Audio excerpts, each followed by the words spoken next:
Hey there, zombie fanatics. Welcome back to the Drunken Zombies podcast. Yep. Your daily dose of blood, guts, and, gut-busting terror, right? Absolutely.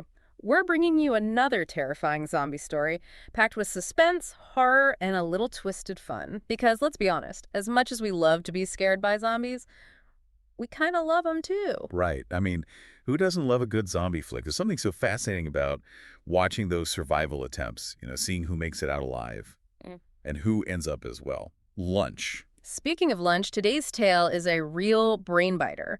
We're going to be exploring a scenario that's both terrifying and thought-provoking, something that really blurs the line between life and death in a way you might not expect. So buckle up, zombie fans. This one's going to get a little weird. Okay, before we get too deep into the gooey goodness, a quick reminder to rate and follow the Drunken Zombies podcast wherever you get your podcasts. It helps us out a ton and keeps the zombies at bay. Probably. Probably a good idea. Can never be too careful, right? Right. So, today's story. Oh, man, it's intense. Yeah. We're talking about what happens when you die in a zombie apocalypse but become something that can, interact with the undead but can't be harmed by them. Right. It's a fascinating premise. It really makes you think about the nature of consciousness and what it means to exist in a world overrun by the dead, especially when you're, not exactly alive yourself. Yeah. So, picture this. Young woman named Sarah, riding shotgun with her boyfriend Jake in his mom's old Volvo. It's a stormy night, pouring rain. You can smell that cheap gasoline, that kind of sickly sweet scent that hangs in the air after it rains. Oh, yeah. I know exactly what you mean. And Sarah's a little on edge, Jake.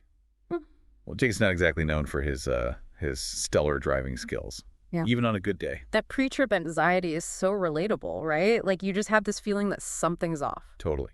So to bring the tension, Sarah says, kind of jokingly, "Hey, if you total my mom's minivan tonight, I swear I'll haunt you forever." Haha, that's a classic. Yeah, right. But then Jake, he gives her this strained smile and says, "Relax, I'm a pro." I bet he wasn't. Not even close. And just like that, out of nowhere, bam! This huge semi-truck appears in the downpour. Its headlights are blinding like these monstrous eyes. And then boom! Metal screaming, the car spinning, airbags exploding, Sarah's thrown forward, everything a blur of pain and noise. And then silence. Wow. That must have been terrifying. Oh, it gets worse. Sarah's disoriented. Her vision's blurry. She can see the wrecked car, can see Jake's slumped over the steering wheel, but she can't see herself, anywhere. It's like she's vanished. That would be so incredibly unsettling. To suddenly not exist in a physical sense, it's like having your whole reality ripped away. Yeah. And as the shock starts to wear off, she realizes she can't feel anything either. No pain, no cold, no rain on her skin. It's like she's floating, this disembodied consciousness, just observing the wreckage. It's the classic ghost story setup, right? But with this added layer of apocalyptic terror. Right. It's wild. And then the horror just keeps ramping up. Sarah sees them across the road, these figures moving in that distinctive, unnatural way that zombies do. They're swarming Jake's body, tearing at him. It's like something out of a nightmare. It's always worse when it's personal, isn't it? When the threat turns on someone you actually care about. Absolutely. And the worst part is Sarah can't do anything. She's completely helpless, just this spectral observer trapped in this terrifying moment. So she's a ghost, right? But what can she do? Can she interact with the physical world at all? That's the thing. She can't touch anything, can't move anything. But then she tries something different. She focuses all her rage, her grief, her sheer will, and she tries to push a zombie away from Jake. Does it work? Yeah, it does. Well, sort of. She can't physically hurt it, but she can influence it, nudge it into direction. And that's when she starts to realize the true nature of her new existence. She's gone from being a victim to being something that can actually control these creatures. Wow. That's a pretty significant shift. From being hunted to being the hunter, in a way. It's messed up, right? And that brings us to 8 days later.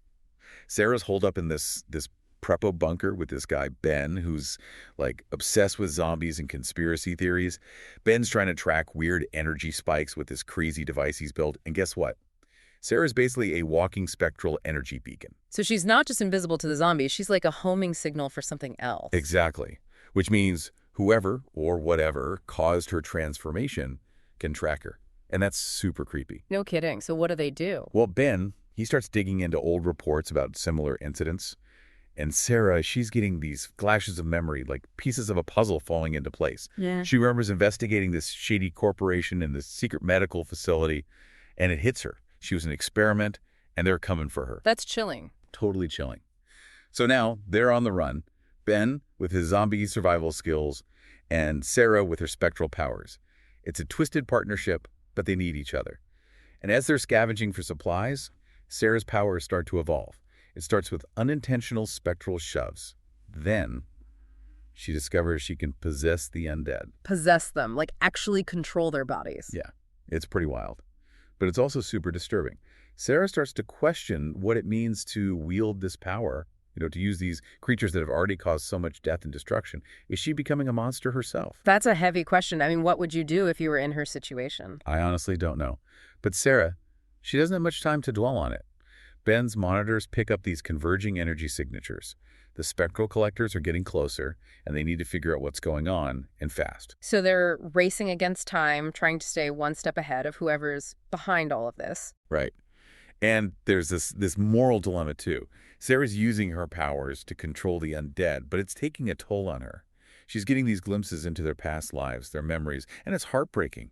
Like seeing a mom baking cookies with her kids, a guy laughing with his friends. It's a reminder that these were once real people with lives and families. That must weigh heavily on her, realizing the depth of the tragedy, the individual lives lost. For sure. And Ben, he's starting to lose it a little. He's having these one-sided conversations with Sarah, talking about accepting death. Sarah's afraid to respond, afraid of what she's becoming. What would she go back to, even if she could? This whole situation is just so bleak. They're trapped in this nightmare, and it's hard to see any light at the end of the tunnel. I know. It's rough. And then there's a glimmer of hope. A distress call on the radio. Survivors holed up in a nearby school. Oh, wow. So they decide to help. Yeah, they figure, what else can they do?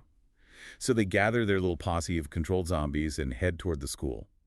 Ben's armed, but he's worried about that medical facility. He's got this bad feeling about it. It can't be good. It isn't.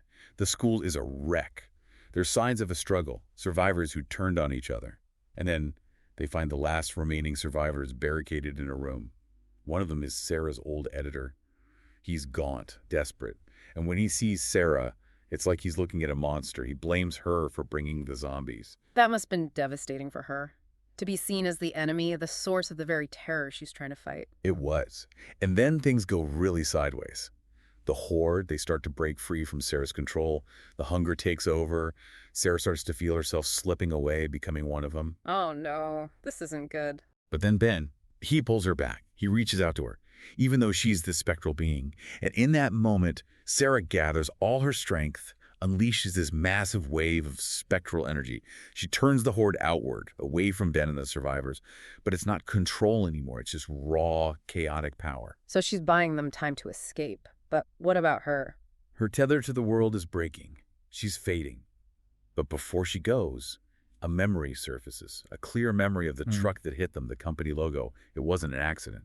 And that's when Sarah makes her final decision. She's going to become this beacon, this explosive force of spectral energy to draw the attention of those responsible, to expose them. It's her last act of defiance, her final sacrifice. Wow, that's a powerful ending. Tragic, but powerful. It is. And in those last moments, she thinks, maybe it's better to disappear than to become the very monster you're fighting against. And then It's over. she's gone. The horde loses its spectral guidance and becomes truly mindless, just a bunch of decaying, shuffling corpses. It leaves you with so many questions, right? What happened to Ben? Who is behind all of this? And what does it all mean? Yeah, we're left with the hope that Ben somehow made it out alive, and that maybe, just maybe, Sarah's sacrifice will expose the truth, bring those responsible to justice.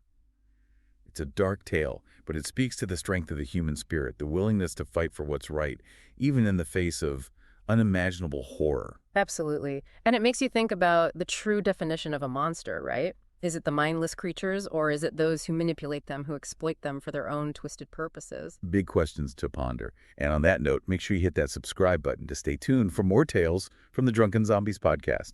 We've got so many more stories to tell, so many more chills to deliver. Until next time, zombie fans, stay spooky. And keep your brains, well, as intact as possible. Good advice.